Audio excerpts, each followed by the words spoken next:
Alors aujourd'hui, le 28 avril, c'est la journée internationale de la santé et de la sécurité au travail. C'est évidemment l'occasion de rappeler que dans le monde, le travail tue, et il tue plus que la guerre. On est à peu près à 3 millions de victimes par an du travail. C'est des morts qui sont évitables. C'est très clairement partout. Les logiques capitalistes de maximisation du profit, les logiques de concurrence, de compétitivité, qui font que aujourd'hui, on s'en prend. On paye les actionnaires avec notre santé, on paye les actionnaires avec jusqu'à nos vies.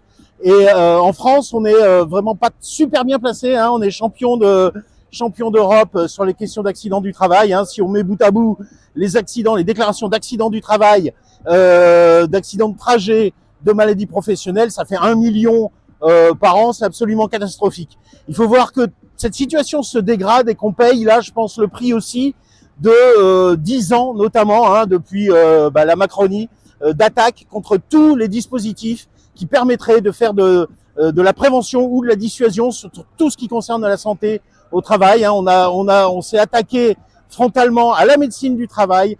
Quand on voit la situation aujourd'hui de l'inspection du travail, hein, les camarades mettent une initiative en ce moment même.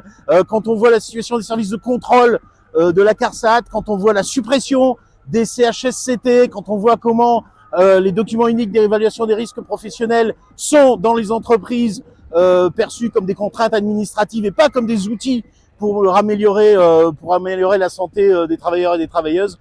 Voilà, on paye ça aujourd'hui et il est vraiment grand temps de remettre un peu les choses à l'endroit et d'améliorer significativement la santé au travail. On en a les moyens, faut juste mettre l'argent qui existe dans ces moyens-là.